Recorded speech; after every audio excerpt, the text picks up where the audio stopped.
اللهم صل على سيدنا مولانا محمد وعلى آل سيدنا مولانا محمد بارك وسلم. سبحانك لا علم لنا إلا ما علمتنا إنك أنت العليم الحكيم. نحمده ونصلي على رسوله الكريم أما بعد. فأعوذ بالله من الشيطان الرجيم. بسم الله الرحمن الرحيم.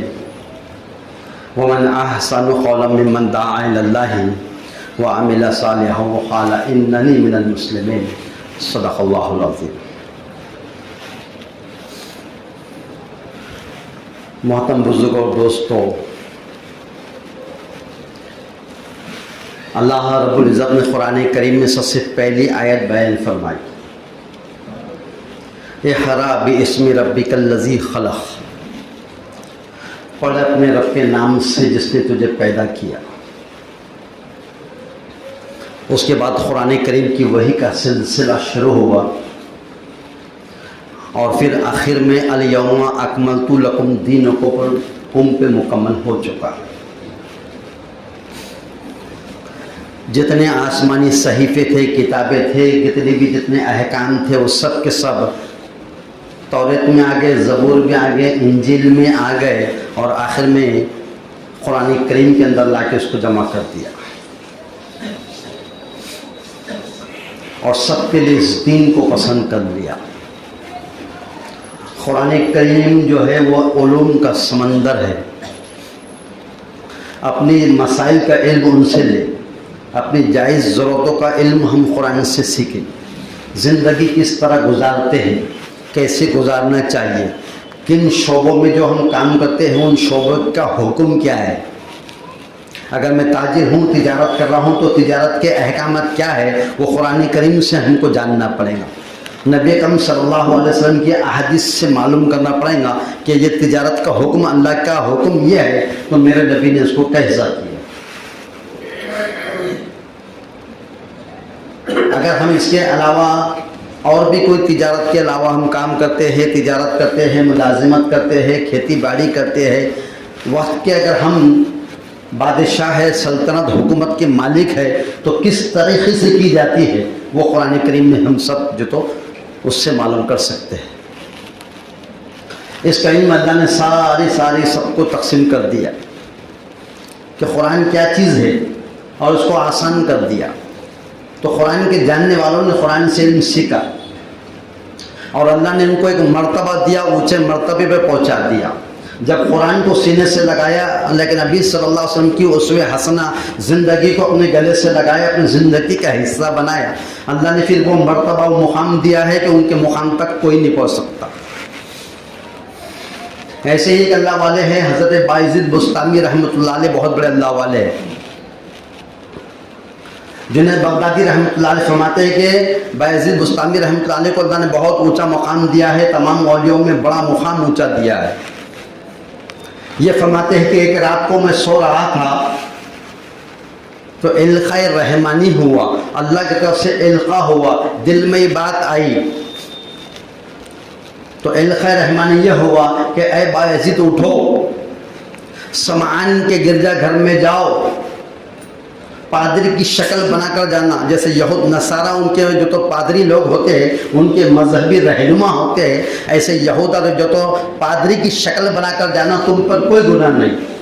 اور اپنی وضع خطا کو ان کے جیسا بنا کر ان کے مجمع میں جا کر بیٹھ جاؤ.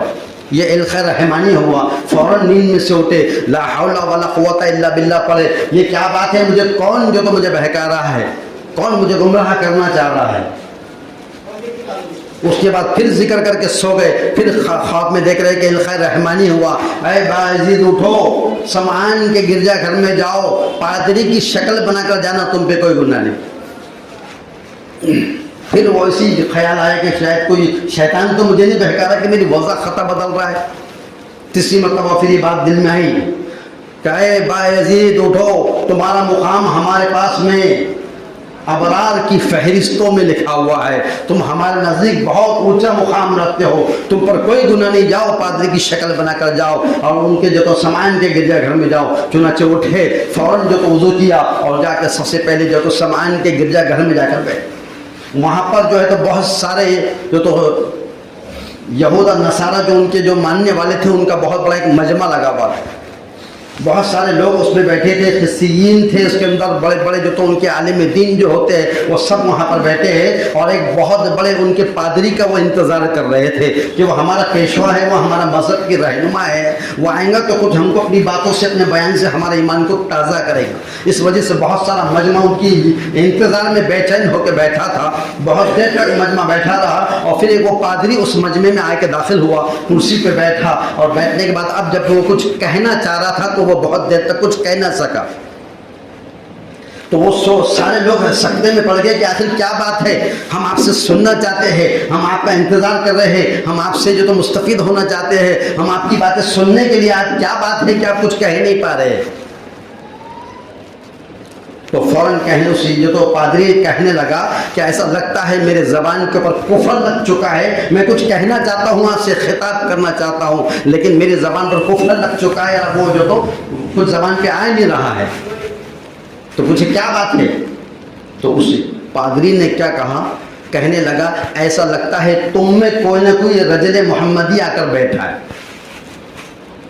سارا مجمع میں انتشار ہو گیا، سب لوگ پریشان، کون ہے وہ، کیسا ہوگا، کوئی نیا اگر جو کوئی اولیاء لے کر آئے تو پہچان جائے گا، ان کے ہی جیسے وہ جو تو ان کی وضع خطا لے کے بیٹھے، ایسے ہی شکل بنا کے حضرت بایزید بستامی رحمۃ اللہ علیہ مجمع میں بیٹھے ہوئے، تو بتاؤ ان کو کون ہے وہ، ہم اس کو قتل کر دیں گے، اس کی ہمت کیسی ہوئی آنے کی، اس کو جو تو کس نے بلایا، اور پھر وہ کون ہوتا ہے یہاں آنے والا اور ہمارے اس تمام چیزوں کو خراب کرنے والا، کون بولا؟ مجمع کہہ رہا ہے۔ تو وہ پادری کہنے لگا نہیں، ہم ابھی بتاؤ ہم اس کو بھی قتل کر دیں گے، کہ نہیں، ایسا بلا وجہ بلا دلیل حجت کے کسی کو قتل نہیں کر سکتے، اس وقت ہم اسے پوچھیں گے، یہاں بلائیں گے، کچھ حجت سوال جواب کریں گے، اور کچھ سوال جواب اگر وہ صحیح جواب اگر ہم کو دلیل سے دے دے تو ہم ان کی بات کو مان لیں گے، ورنہ ہم جو اس کو پھر آپ کے حوالے کریں گے، آپ اس کو قتل کر دینا۔ کس کو؟ حضرت بایزید بستامی رحمۃ اللہ علیہ۔ چنانچہ حضرت وہ پادری نے آواز دے کر کہا، اے رجل محمدی، تو جو بھی ہوگا اور جہاں بھی ہوگا یہاں پر آ کے بیٹھ جا، تجھے محمد صلی اللہ علیہ وسلم کا واسطہ، اب تو آنا ہی پڑے گا۔ چنانچہ وہ وہاں سے اٹھے کہ بازو میں آ کے پادری کے پاس آ کے بازو میں بیٹھ گئے، اور بیٹھنے کے بعد اس پادری نے اسے کہا کہ آپ کیوں آئے ہیں، کس وجہ سے آئے، کیا کہنا چاہتے ہیں، لیکن ہم اگر آپ سے کچھ سوال جواب کریں تو کیا آپ اس کا جواب دے سکیں گے؟ کہ بالکل دیں گے، آپ جو سوال کریں گے میں اس کا جواب دوں گا، دلائل سے دوں گا، ساری باتوں کا سوال مجھ سے پوچھ لو، ہر سوال کا جواب میں دلیل سے دوں گا۔ تو کہنے لگے ٹھیک ہے، لیکن آخری میں میری بھی ایک شرط ہے۔ حضرت بایزید بستامی رحمۃ اللہ علیہ کہنے لگے میری بھی ایک شرط ہے کہ سارے سوال جو پوچھنا ہے کچھ کو جواب دوں گا، لیکن آخر میں بھی ایک سوال کروں گا، میرے سوال کا بھی جواب آپ کو دینا پڑے گا۔ بولے منظور ہے؟ کیا کہا؟ تو بولے پوچھو۔ تو پادری کہنے لگا بتاؤ وہ ایک کیا ہے جو دو ہو نہیں سکتے؟ سب کو معلوم ہے ایک کون ہے؟ اللہ۔ وہ ایک جو دو ہو نہیں سکتے، کیونکہ اللہ نے قرآن کریم میں کہا کہ قل هو اللہ احد اللہ الصمد لم یلد ولم یولد ولم یکن له کفوا احد۔ کہہ دو کہ وہ ذات ایک ہے جس کا نام اللہ ہے، اللہ الصمد، اللہ بے نیاز ہے، لم یلد ولم یولد، نہ کوئی اس کا باپ ہے نہ کوئی اس کا بیٹا، کسی کو اس نے پیدا نہیں کیا اور کوئی اس سے پیدا نہیں ہوا ہے، یہ سب سے بڑی صفت ہے۔ کوئی نہ کوئی کسی کے نہ باپ ہے، کوئی نہ کوئی کسی کا بیٹا ہے، یہاں اللہ اپنی صفت کو بیان کرے، لم یلد ولم یولد، نہ میں کسی کا باپ ہوں نہ کوئی میرا بیٹا ہے، یہ صفت صرف میرے علاوہ کسی میں بھی نہیں، یہ اسی لیے تو خدا بننے کے لیے یہی تو صفت چاہیے، نہ میرے نیچے کوئی نہ میرے اوپر کوئی ہے، نہ مجھے کس نے پیدا کیا نہ میں کسی سے پیدا ہو پاؤں۔ تو کہنے لگے بتاؤ وہ ایک کیا ہے جو دو نہیں ہو سکتے؟ کہنے لگے اللہ تعالیٰ هو الاحد، وہ اللہ ایک ہے جس کا کوئی ثانی نہیں، جس کا کوئی جوڑ نہیں، جس کا کوئی شریک نہیں۔ کہنے لگا صحیح۔ پھر پادری کہنے لگا بتاؤ وہ دو کیا ہے جو تین نہیں ہو سکتے؟ وہ دو کیا ہے جو تین نہیں ہو سکتے؟ تو کہنے لگے وجعلنا اللیل وجعلنا النہار واللیل آیتین، اللہ نے فرمایا رات بنایا اور دن بنایا، یہ دو ہی رات اور دن ہے، تیسرا کوئی نہیں۔